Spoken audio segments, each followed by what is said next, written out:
going on, everybody? Thank you so much for jumping in to this video today. My name is Danny ColdBlood, aka MusicVidiot, and I am joined here with special guest, fellow Chiliad hunter, Masm. Masm, what's going on, buddy?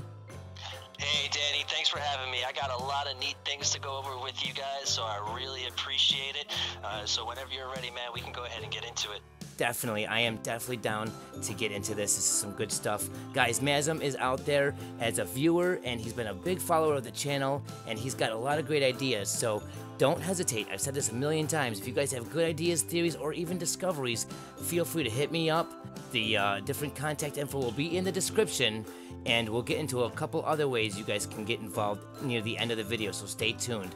Now, Masm, you have a lot of different stuff that you were covering here. You were talking to me about a lot of cool stuff. I'm going to go ahead and show off your Reddit post, actually. His name is on there, so feel free to hit him up if you guys are on Reddit. And definitely take the time to read this, guys, because it's really interesting. Now, you have a direct theory involving the mural. I am looking at the mural right now. Go ahead and explain what you think is going on here. Alright, man, so really just taking the mural back to basics and kind of trying to relate it to the core of the game. The game itself is built around heists that we have to do in order to complete our story, right? So when we try to relate this to the mural, we kind of have to, my theory anyway, is looking at it kind of like a heist setup board, all right? And that we might have a few more heists to complete in GTA. Now, what the missions have taught us throughout GTA is that to complete these heists, we have to do setups before we can do our main objective. And the setups can be anything, like from the Life Invader mission, we have to dress a certain way, all the way to having to get a certain car, wait until a certain type of day, so forth and so on. We all know how GTA works. So let's take the left side of the mural, for example. In between our setups, just for like the left side of the mural per se, we have all these lines making all these weird paths. Now, this to me kind of reminds me of the whole Bigfoot peyote thing that they added into the game, okay, for next gen. In order to complete the Bigfoot mystery, we had to use sound to trigger certain checkpoints or to find certain checkpoints. Now, if we found these checkpoints, we then had to use sound to find our path to the next checkpoint, kind of like a maze, okay? And of course, if we went the wrong way, we would either end up going in a circle or hitting a dead end, and the peyote trip would end and we wouldn't be Bigfoot anymore. It kind of is relating to what the mural lines are doing. We have our check marks, which is our boxes with our X's, and then we have this winding path going down to the next box.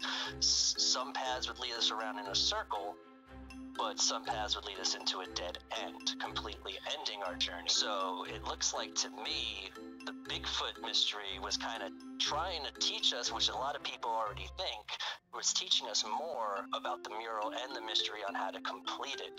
As we know, after we did the peyotes in a certain order of day, which depended on weather, location, night, day, all that. We had to get all that out of the way in a certain order. Then we had to do the next step, which was these sound checkpoints and so forth and so on. So it was a whole elaborate kind of visual maze that you had to do to solve that particular mystery.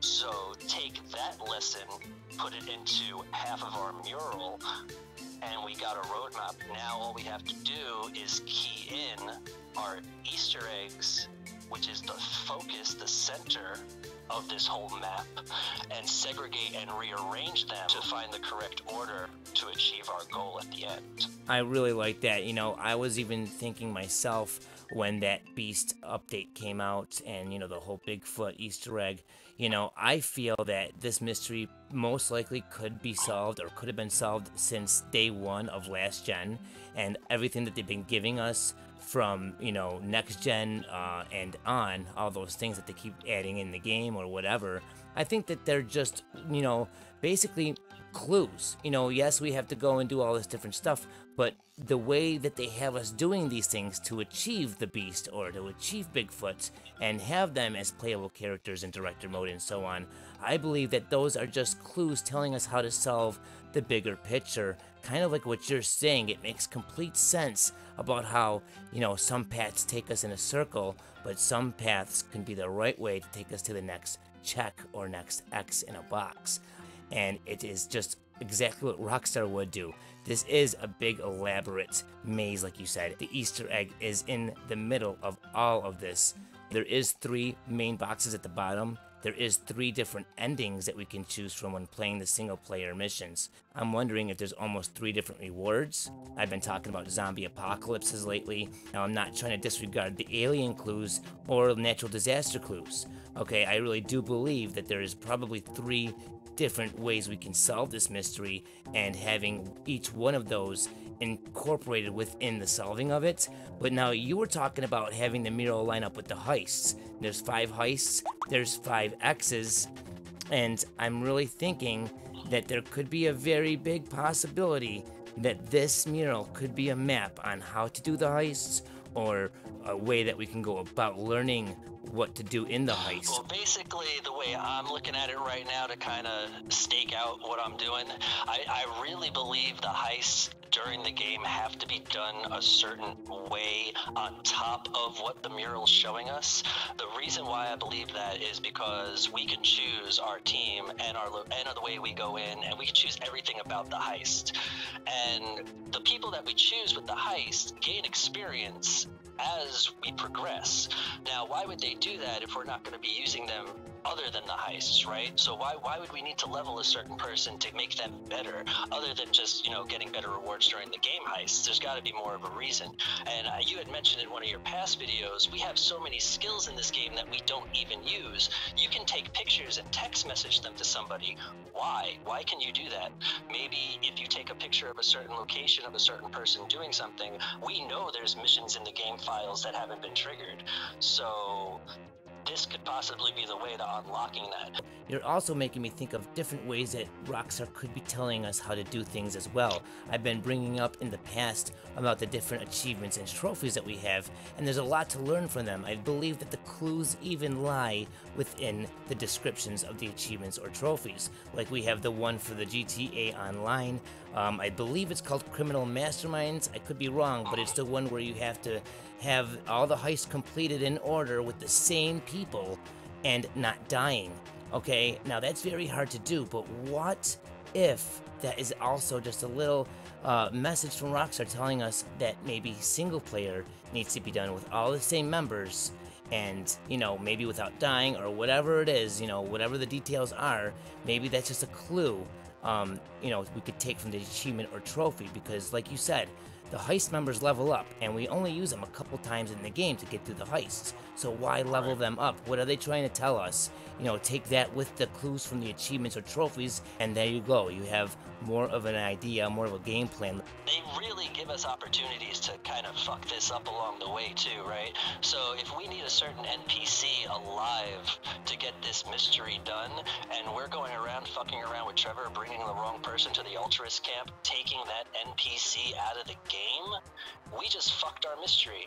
Or what if we have to take someone to that? What if someone's blocking our path and we have to get that person out of the game, and that is one of the people we have to take to the Ultras camp to take them out of the game? You know, they put all this stuff in there so we can fuck ourselves up along the way. Even thinking about replaying missions. You can replay all the missions and Strangers and Freaks, all that stuff, right? But whatever heist you choose, A or B, whatever one you choose when you play your game for the first time, that's the way that you replay it when you go to replay the heist. You can learn from that, you know, as well. You know, you choose A, you can't replay B. You can only replay A. So it's almost like them telling you that is a permanent change you made along the course of the game, and if you chose the wrong one, there could be consequences. One consequence alone being you can't replay it. If you ever want to try out the other way, you have to restart the storyline on a separate save file. The clues are all over the place. Some are obscured, some are right before your eyes, but they're still all around us at all times. Exactly, and we all know that weather is a big part of the game, right? Certain things might not happen without certain weather, like we know with the UFO. Right, you have the lightning bolts here at the mural. Now, I do believe that that could be telling us, okay, 3 a.m. at the top of Mt Chiliad, but that's at face value. When you really look and see what it's really saying with a new perspective, I believe that those thunderbolts could just be representing weather itself, like you said. Okay, it could be just a blatant statement. Yeah, you can look at it like you need, thunder at 3 a.m., but you can also look at it as weather is an important ingredient here to crack this entire mystery maze and ultimate Easter egg here within Grand Theft Auto 5. I don't really think the UFO at the top of Mt Chiliad was the end reward for the game. It's a fake fucking UFO. It's basically there to fucking troll us to say, yeah, you can get really cool shit in this game by doing special stuff, but this isn't it. There's more stuff. Look at this mural. You gotta fucking segregate and rearrange all the fucking bullshit we put in here and figure it out your goddamn self. We gave you the tools. We taught you how to play the game. Go fucking play the game when your story's complete. Well, there you guys have it. Another perspective on how we could possibly treat this mural when looking at the Chiliad Mystery. Masm, thank you so much for your time. I do appreciate it. You had some really awesome stuff to say, man. Thanks for having me. I really appreciate it. I've been dying to get this stuff off my chest. I don't think enough people get to look at the Reddit page, but yeah, man, thanks. If anyone wants to hit me up, if they want to help out in any way, I'm on Twitter, YouTube, I'm on the Reddit. Just please let me know. Guys, I'm going to put all of Masm's information in the description. Feel free to contact him. And I'm going to go ahead and show you guys the clubs here. If you are on the PlayStation 4, feel free to go ahead and join the community solving the Chiliad Mystery. It's the one that I created on the PlayStation. But if you are on the Xbox, okay, go ahead over to clubs and join the club Chiliad Mystery. It's a great place for you to interact with other hunters. There's a lot you can do on here, and it's just a good place to go ahead and meet other people trying to solve the mystery as well. And we have Masm as one of the people that are joined in here as well. So there's just another way to hook up with him and others alike.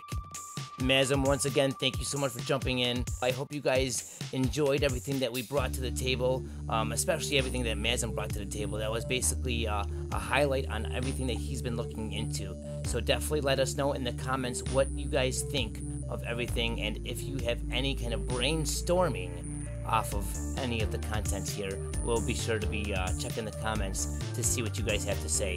Don't be shy, guys. Hit us up, and we'll see you in the next video or broadcast. Take it easy, ta-ta, and as always, peace!